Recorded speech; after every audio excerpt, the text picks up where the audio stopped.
میرے محترم بھائیو، دوستو، بہنوں، عزیزو، آج 17 رمضان المبارک ہے جو اسلامی تاریخ کا نہ بھولنے والا دن ہے، اور اس میں ایک جنگ ہوئی جس کو جنگ بدر کہتے ہیں۔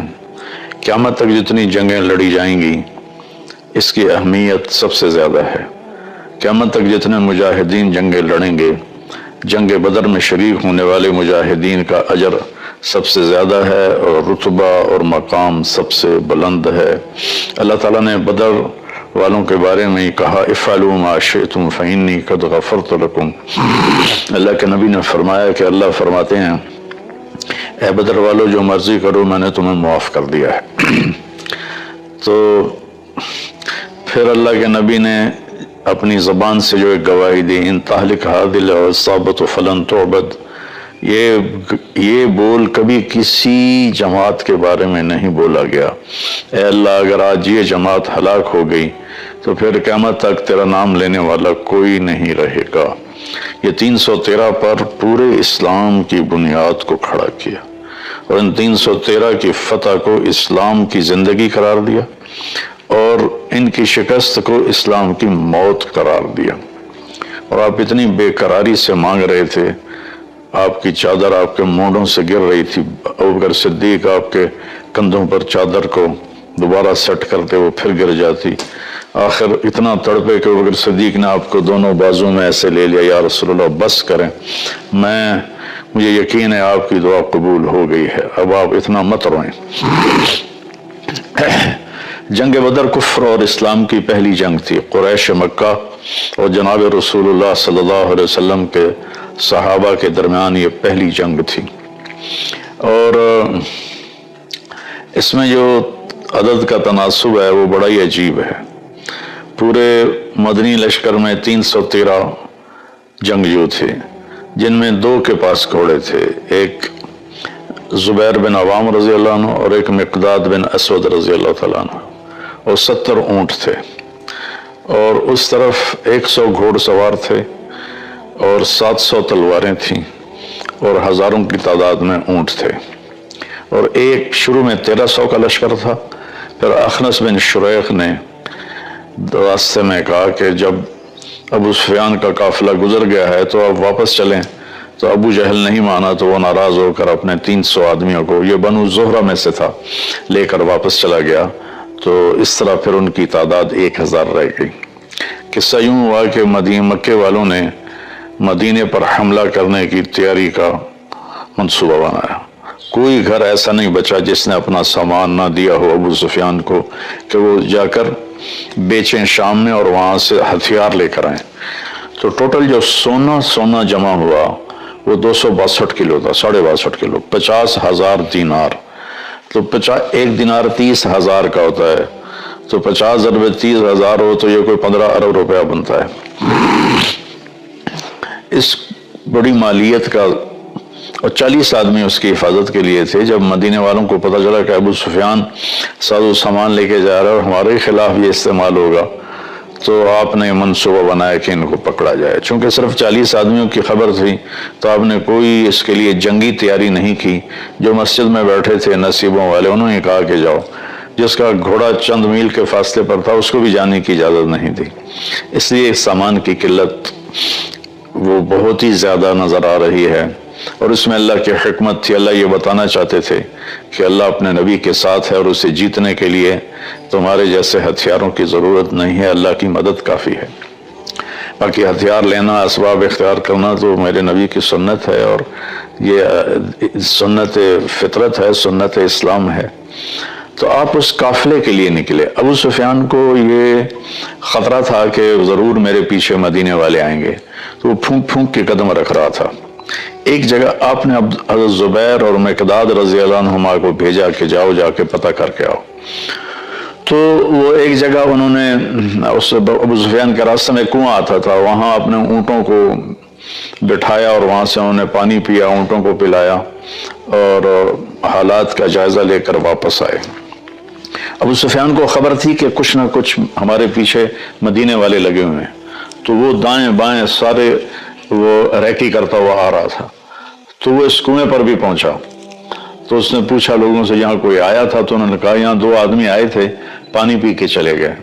تو ابو سفیان نے اونٹوں نے جہاں وہ اپنی لید پھینکی تھی اس سے وہ لید کو اٹھایا اور یوں توڑا تو اس میں سے گٹھلی نکلی۔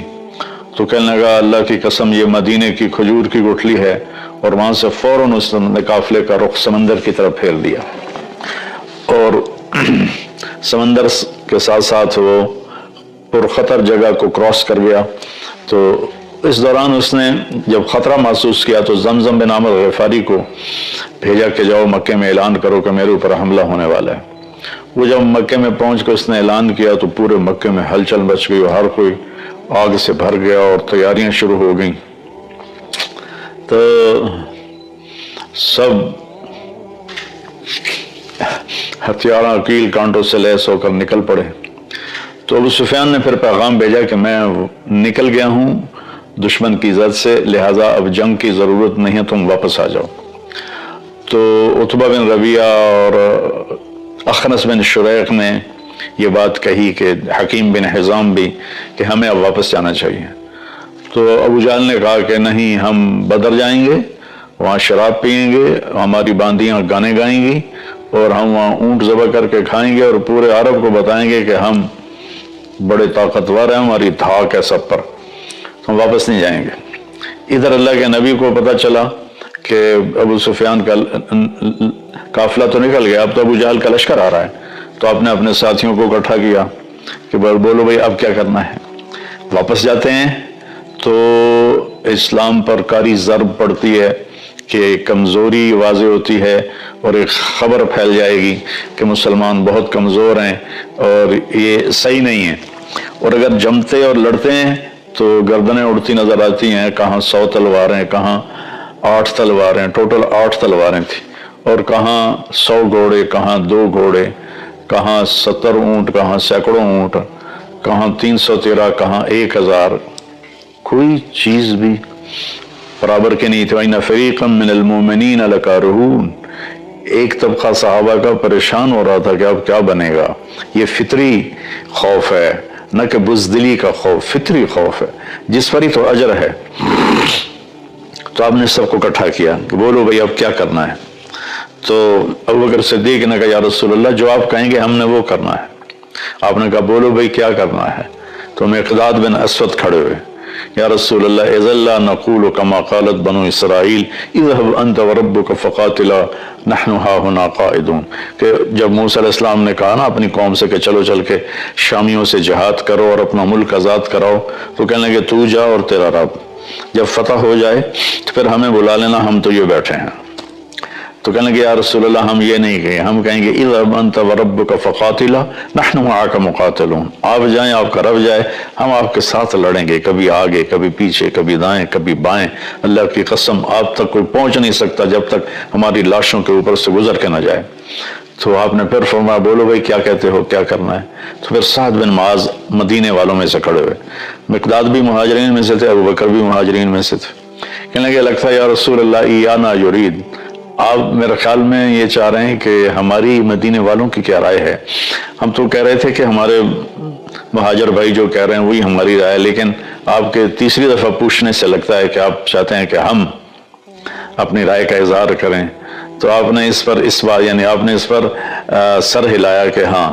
تو وہ عرض کرنے کے یا رسول اللہ ہم نحن آمنا بک وصدقناک بما جئت بہ وہو الحق، ہم آپ پر ایمان لائے اور ہم نے اس بات کو آپ کی تصدیق کی، آپ کو سچ جانا کہ جو کچھ آپ ہمیں کہہ رہے ہیں آسمان کی خبریں وہ ساری حق ہیں اور سچ ہیں، اور ہم نے آپ پر اس کو عہد و پیمان دیا یا رسول اللہ سالم من شیتا وحارب من شیتا وقتا حبال من شیتا، یا رسول اللہ جس سے صلح کرنی ہے ہم تیار ہیں، جس سے لڑنا ہے ہم تیار ہیں، جس سے تعلقات کی رسیوں کو توڑنا ہے ہم تیار ہیں۔ لو امرتنا ان نخوض البحار لخوضناہ ولم يتخلف منا رجل واحد، اگر آپ مدینے والوں سے فرمائیں گے کہ سمندر میں کود جاؤ تو اللہ کی قسم ایک بچہ بھی پیچھے نہیں رہے گا۔ سبحان اللہ، کیا لوگ تھے، اللہ سے سودا کر گئے۔ لو امرتنا ان نضرب اکبادنا الى برق الغماد لفعلناه ولم يتخلف منا رجل، آپ ہمیں برق غماد یمن کا پہاڑ ہے، اگر آپ ہمیں فرمائیں کہ اپنی اونٹیوں کو رخ پھیر دو برق غماد کی طرف تو ہم تو اپنی اونٹنیوں کی لگامیں نکیل چھوڑ دیں گے اور پیچھے مڑ کے نہیں دیکھیں گے کہ کیا ہوتا. اس پر آپ کا چہرہ ایسے گلنار ہو گیا، انار کی طرح کھل اٹھا، اور آپ نے کہا اب اللہ کی مدد آ گئی، اب اللہ کی نصرت آ گئی.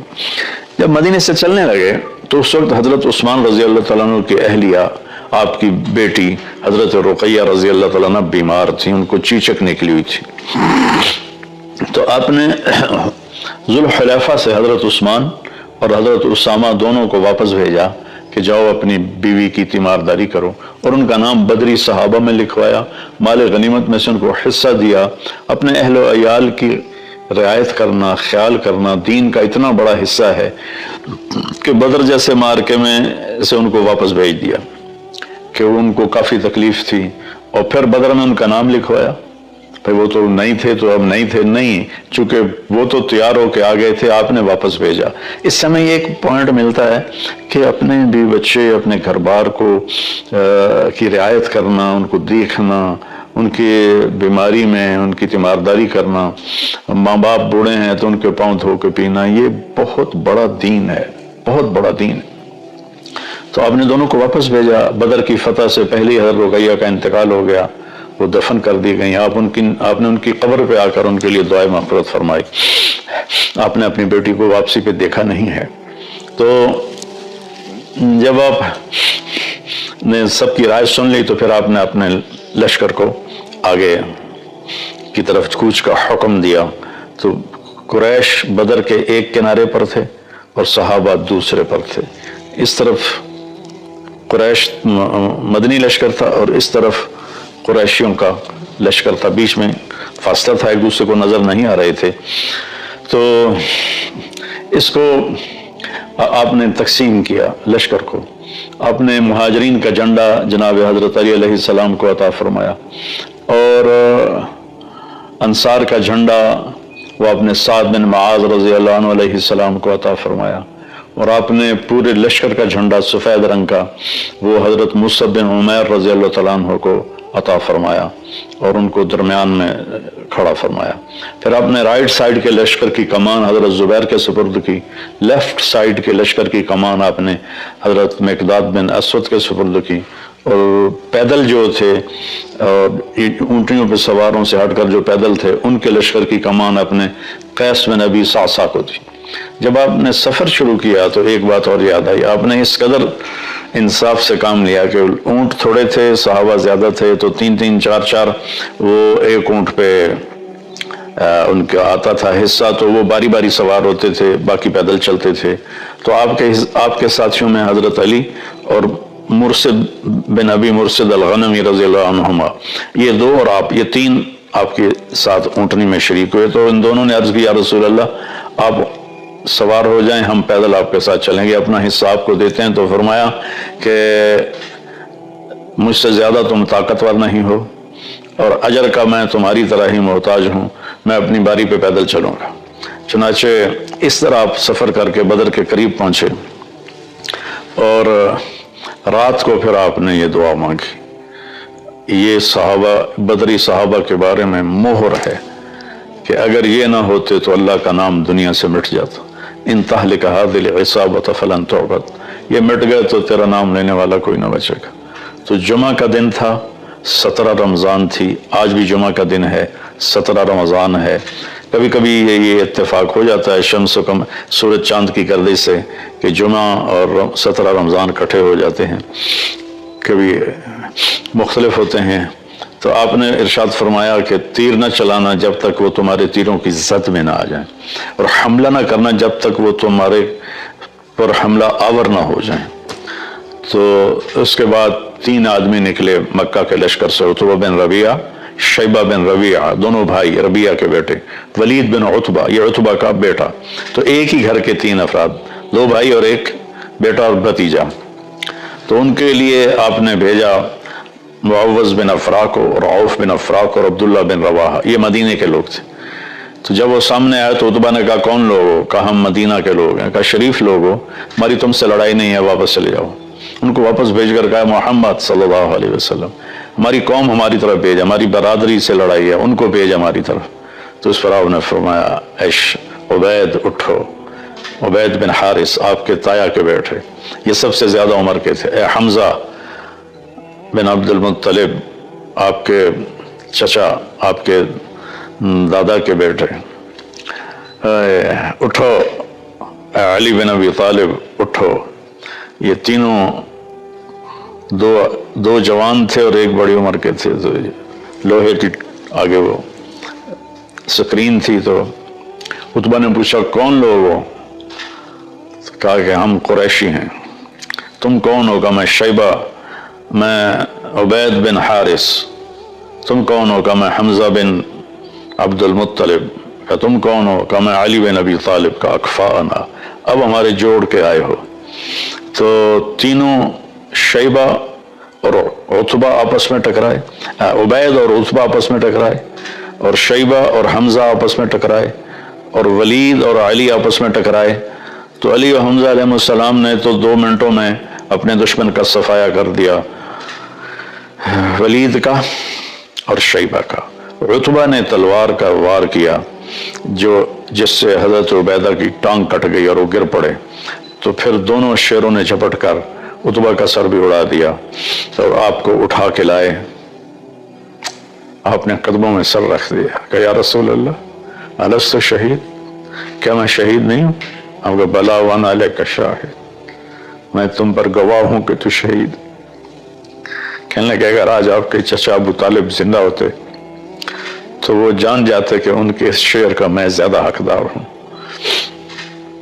وَنُسَلِّمُهُ حَتَّى نَصْرَ حَوْلَهُ وَنَذْهَلْ عَنْ أَبْنَائِنَا وَالْحَلَائِلِ۔ یہ جناب ابو طالب کا قصیدہ ہے، 90 اشعار کا، اس کو قصیدہ لامیہ کہتے ہیں۔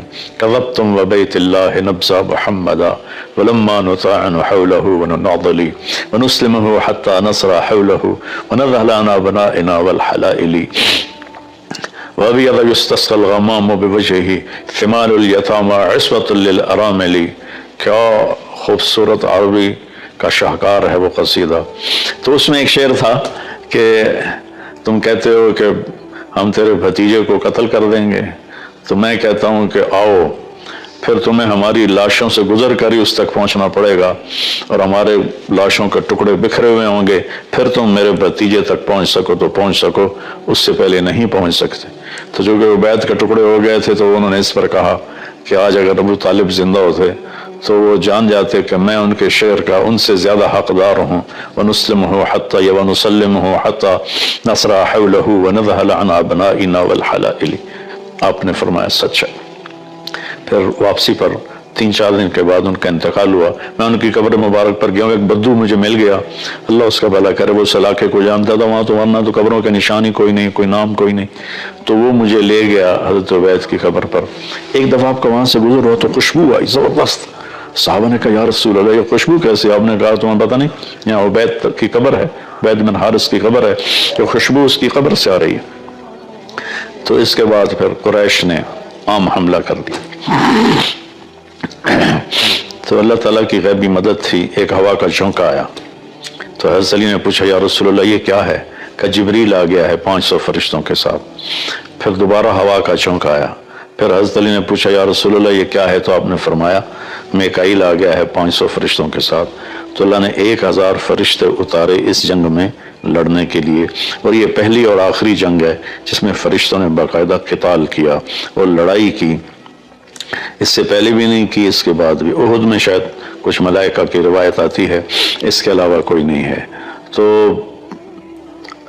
تھوڑی ہی دیر میں ان کے 72 آدمی مارے گئے، اور 72 ان کے قید میں آ گئے، باقی سارے بھاگ گئے۔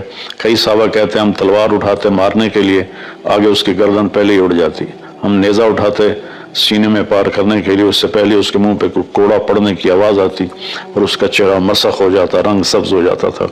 ابو الیسر چھوٹے سے قد کے صحابی ہیں، حضرت عباس کا قد اتنا بڑا تھا، گھوڑے پر بیٹھتے تھے، پاؤں زمین پر لگتے تھے، ان کو باندھ کے لے کے آ رہے تھے۔ عباس رضی اللہ عنہ شرمندہ، تو جب ان کو پیش کیا تو حضرت تو ہمارے نبی حیران ہو کر دیکھنے لگے کہ ابو الیسر عباس کا چچا یہ کیا؟ کہا یا رسول اللہ مجھے اس نے نہیں پکڑا، مجھے کسی اور نے پکڑا ہے، زمین آسمان کے درمیان وہ کھڑا تھا، اس نے میرے ہاتھ میں روڑ کے باندھ کے مجھے رسی اس کو دے دی۔ وہ تھے جبریل تو ابو یسر کہنے لگے نہیں یا رسول اللہ میں نہیں پکڑا. تو آپ نے کہا چپ کر، ایدک اللہ بملک کریم، فرشتے نے تیری مدد کی ہے. تو اللہ تعالیٰ نے اس جنگ میں ابو جہل، توبہ توبہ، تو حضرت معاذ اور معوذ دونوں بھائی تھے، انہوں نے جا کر ابو جہل پہ وار کیا اور اس کی ٹانگ کاٹ دی. ٹانگ کاٹی تو وہ گر گیا، گھوڑے پہ سوار تھا. تو اکرمہ آپ کے ایک بعد میں ایمان لے آیا رضی اللہ تعالیٰ عنہ، انہوں نے پھر معاذ کی، معوذ کی کندھے پہ وار کیا تو ان کا ہاتھ ایسے لٹک گیا. تو انہوں نے ہاتھ کو اٹھا کے پیچھے کر لیا اور لڑتے رہے.